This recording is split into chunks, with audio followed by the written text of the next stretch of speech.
Picture this: a massive stone pyramid rises under a blazing sun, its steps stained with centuries of ritual blood. The air trembles with chants, drums pounding a rhythm that seems to reach into your very chest.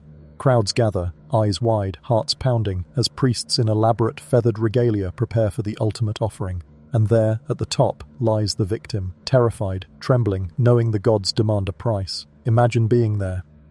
The Aztec civilization, which flourished in central Mexico from the 14th to the 16th century, is remembered for its incredible artistry, architectural marvels, and complex social structure. Yet behind this grandeur lurked a darker side, the practice of human sacrifice. To the Aztecs, the gods were not distant or passive. They were powerful, demanding beings who controlled the forces of nature, fertility, and life itself. Ritual killings were not acts of cruelty for amusement. They were seen as necessary offerings to maintain balance in the universe. Priests meticulously followed ceremonial protocols, selecting victims from among war captives, slaves, or even their own people, depending on the festival. These sacrifices were imbued with deep spiritual meaning. Each act was believed to sustain the sun, ensure rain for crops, or secure victory in battle. Yet for the victims and witnesses, the experience was terrifying. They faced the reality of their mortality in the most public and dramatic way imaginable. Every step up the pyramid, every drumbeat, every chant intensified the suspense, and for those forced to the altar, the inevitability of death loomed like a shadow over the entire city. Where are you watching from, and what time is it right now? Let us know in the comments, and if you enjoy dark history stories like this, subscribe to the channel, like the video, and share your thoughts below. Your support helps us uncover even more chilling tales from the past. The story of Aztec sacrifice begins long before the first temple stones were laid in Tenochtitlan. It starts with the very foundation of their faith, the creation myths that taught the Aztecs that life itself was born through sacrifice. According to their legends, the gods had given their own lives to set the sun in motion, to ignite the stars and to fill the world with breath and color. Without their blood, existence would wither into darkness. And so, in return, the Aztecs believed it was their sacred duty to repay that debt in kind. This was not a choice, it was survival. The heartbeat of the empire depended on an endless exchange of life for life, blood for balance. The priests, draped in jaguar pelts and crowned with plumes of quetzal feathers, reminded the people that every dawn was proof of divine generosity, and every sunset a warning that the gods could withdraw their favor at any moment. To them, the human heart was the most potent offering, a vessel of energy, warmth, and spirit, torn from the chest and raised toward the heavens to feed the cosmos itself. As Tenochtitlan grew into one of the most magnificent cities of the ancient world, the rituals became grander, more structured, and more terrifying in scale. The Great Pyramid, or Templo Mayor, stood as a towering symbol of devotion and fear, its twin shrines dedicated to Huitzilopochtli, the god of war and the sun, and Tlaloc, the god of rain and fertility. At the peak of this pyramid, hundreds of feet above the bustling marketplace below, priests would conduct the most sacred and most dreaded ceremonies. The preparation began days in advance. The chosen victims were bathed, dressed in fine garments, and treated with a strange reverence. They were told they would soon walk alongside the gods, their souls transformed into divine messengers. But behind their calm expressions, terror burned quietly. Imagine standing at the base of the pyramid, the drums echoing like thunder as thousands of onlookers chant in rhythm with your heartbeat. Each step you take upward is a step closer to the edge of eternity. The scent of burning copal fills the air, the smoke curling into the sky as if reaching for the gods themselves. You can hear the distant cries of warriors, the murmurs of families, the whispers of those praying the sacrifice will ensure another season of rain and sunlight. The rituals followed a chilling precision. 4 priests would hold the victim down upon a stone altar, their bodies painted in sacred black and red patterns, their faces streaked with ash and blood. One priest would lift an obsidian blade, razor-sharp, glinting in the sunlight, and plunge it swiftly into the chest, pulling out the still-beating heart in a single motion. The heart was held high toward the sun, and its blood would drip down the steps of the temple, painting the stones crimson. Sometimes the body was rolled down the stairs, tumbling to the ground where attendants collected it for ceremonial disposal, or, in certain rituals, cannibalistic feasts reserved for the highest ranks. These were not mindless killings. They were theater, religion, and politics intertwined. Every stroke of the blade, every cry from the crowd, served to reinforce the delicate balance of fear and faith that kept the empire in motion. Even neighboring tribes understood this power. Many were conquered not only by the Aztec armies, but by the psychological terror of becoming the next offering. It's easy, from a modern perspective, to view these sacrifices as barbaric or senseless. But within the Aztec worldview, they were logical, even compassionate. Life was cyclical. Death was not the end, but transformation. To die on the altar was to fulfill one's destiny, to become part of something far greater. Priests taught that the victim's spirits would ascend into the heavens, becoming companions of the sun, helping it rise each morning. Their sacrifice was not purgatorio. Nishment, it was participation in the eternal rhythm of creation.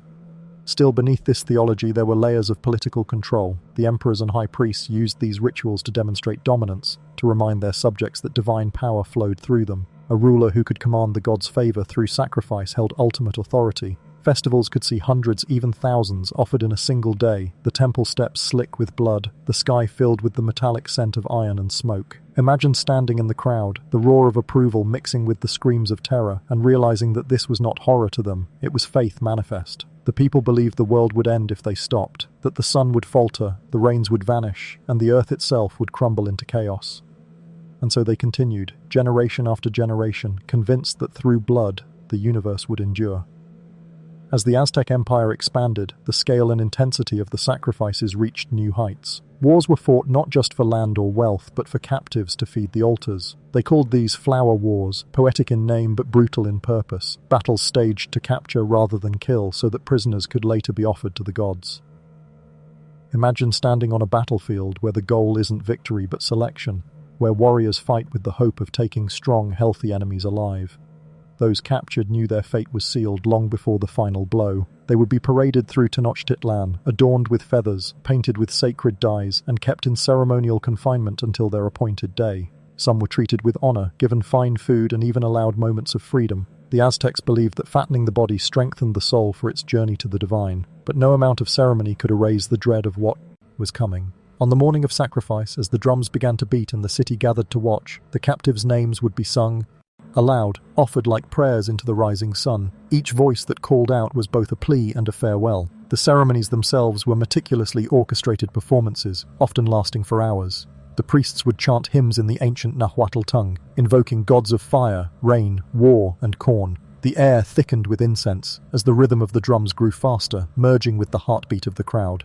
Then came the climb up the steps, the long, slow ascent toward destiny. Those steps were narrow, steep, and deliberately uneven, forcing each victim to focus on their footing while the chants grew louder. At the top, the temple platform awaited like a stage, gleaming with sunlight and the residue of past offerings. The priest, standing tall and motionless, raised his arms to the heavens before lowering his blade. Some accounts from Spanish chroniclers describe hundreds of sacrifices performed in a single ceremony, the bodies cascading down the temple like a river of humanity. Whether these numbers were exaggerated or not, the psychological weight of those rituals was immense. The people watching weren't merely spectators, they were participants in a divine contract, reaffirming their place in a world governed by gods who demanded constant tribute. But here's the chilling part. These rituals were not always forced. Some individuals volunteered, believing that surrendering their lives would grant them eternal glory. Warriors who died on the altar were said to rise each morning as companions of the sun, traveling the sky before descending each night to fight alongside the moon.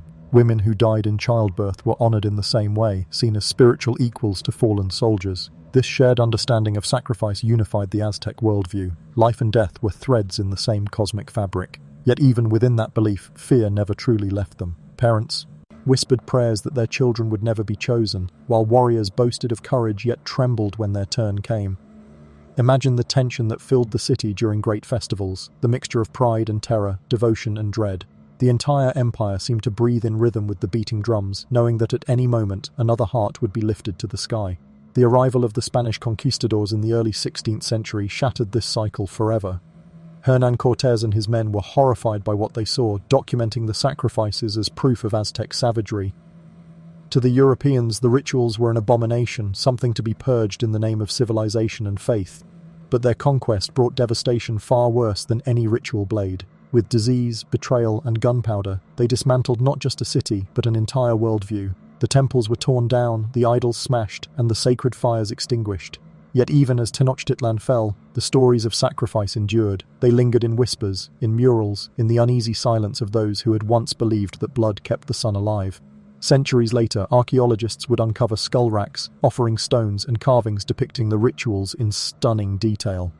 And while the modern world views them through the lens of horror, there's something hauntingly human about the Aztecs' desperation to understand the balance of life and death. In their own way, they sought meaning, order in chaos, light in darkness. The gods they worshipped were cruel, but their devotion was absolute.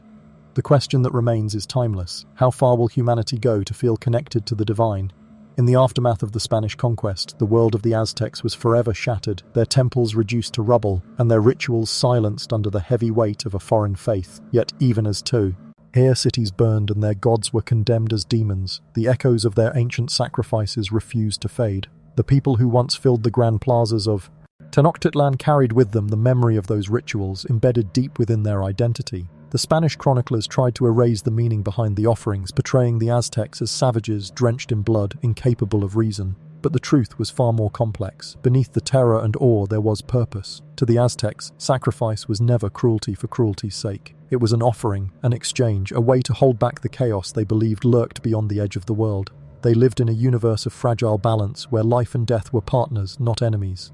When one gave way, the other followed, and so blood became the thread that stitched existence together. To destroy the ritual was not only to end a religion, but to unmake their entire understanding of reality.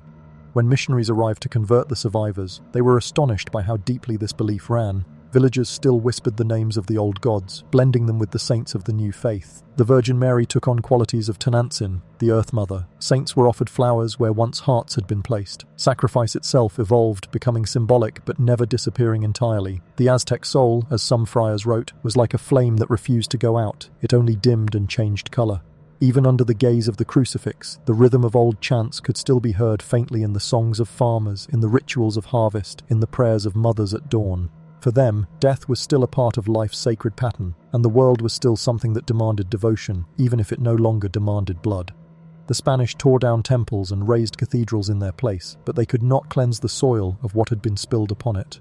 Every rain that fell upon the ruins of Tenochtitlan seemed to awaken the memory of those offerings, so aching the earth that had once drunk the hearts of warriors and maidens alike. Centuries later, archaeologists would uncover the remnants of that world. Beneath the modern streets of Mexico City, they unearthed skull racks, altars, obsidian knives, and bones marked by ritual precision. The evidence was undeniable. What had once been dismissed as myth was, in fact, history. Raw, visceral, and hauntingly human. Scholars argued about numbers, some insisting the Spanish exaggerated their accounts, others pointing to layers upon layers of human remains as proof of mass sacrifice. Yet beyond the statistics lay something more profound. These rituals, no matter how horrifying, were driven by a deep and desperate belief in connection, a belief that the world needed constant renewal, that life itself demanded a price. When viewed through the lens of faith rather than cruelty, the sacrifices tell a story of devotion, of a people who saw the divine not as distant, merciful beings, but as powerful forces to be fed, honored, and feared. The gods were not symbols, they were alive, hungry, and intertwined with every human heartbeat. And for the Aztecs, to live without honoring them was unthinkable, even if that honor demanded pain. Imagine standing today at the ruins of the Templo Mayor, surrounded by the hum of a city that has grown atop the bones of an empire. The air is still heavy with history. Tourists walk where priests once stood, snapping pictures where once the air was thick with incense and screams. The stones remain silent, but they have seen everything. The rise, the devotion, the fall. If you listen closely, you can almost hear the echo of drums, the low chant of thousands of voices calling upon the gods of sun and rain. The shadows of the pyramids may be faint, but their presence lingers, carved into the soul of Mexico itself. The Aztecs' understanding of life and death continues to shape the nation's culture, from the vibrant celebrations of Dia de los Muertos to the reverence for ancestors and the unseen. What once was an act of sacrifice has become remembrance. What once demanded blood now asks for flowers, candles, and songs. Yet the emotion, the awe before the mystery of existence, remains the same. And perhaps that is what makes the story of the Aztecs endure. It's not just the spectacle of blood or the terror of the altar. It's the reflection of something eternal in all of us. Their world may have been different, but their questions were the same ones we still ask today. What do we owe to the forces that give us life? How do we repay the sun, the rain, the earth for sustaining us? In their time, the answer was sacrifice. In ours, it may be memory or gratitude or preservation, but the impulse remains. We still build monuments, still seek meaning, still offer parts of ourselves to something greater, whether that be faith, love, ambition, or legacy. The Aztec sacrifices remind us that devotion and destruction have always been intertwined, that humanity's desire to serve the divine often mirrors its struggle to understand it. As the sun sets over the ruins and the city lights begin to glow, one truth becomes clear. Though their temples have fallen, the heartbeat of the Aztecs still echoes in the soil, in the stories, and in the endless rhythm of life and death that connects us all. The story of the Aztec sacrifices is not just a tale of blood and gods, it is a haunting reflection of humanity's endless search for meaning. The Aztecs lived and died believing that every heartbeat mattered, that each life carried divine purpose, and that sacrifice was the ultimate act of devotion. Today, as we walk through a world built on progress and reason, we still feel the same pull towards something greater, something eternal. Their rituals, though dark and terrifying, remind us that faith and fear often share the same face. The ruins of their temples stand as silent witnesses to both the cruelty and beauty of human belief. Hey, ask us to look inward and question what we too are willing to sacrifice, for faith, for power, for survival, or for love. If you enjoyed this story, be sure to subscribe, hit the bell icon, like the video, and tell us in the comments what kind of stories you'd like to see next. Your engagement helps us bring more forgotten histories back to life.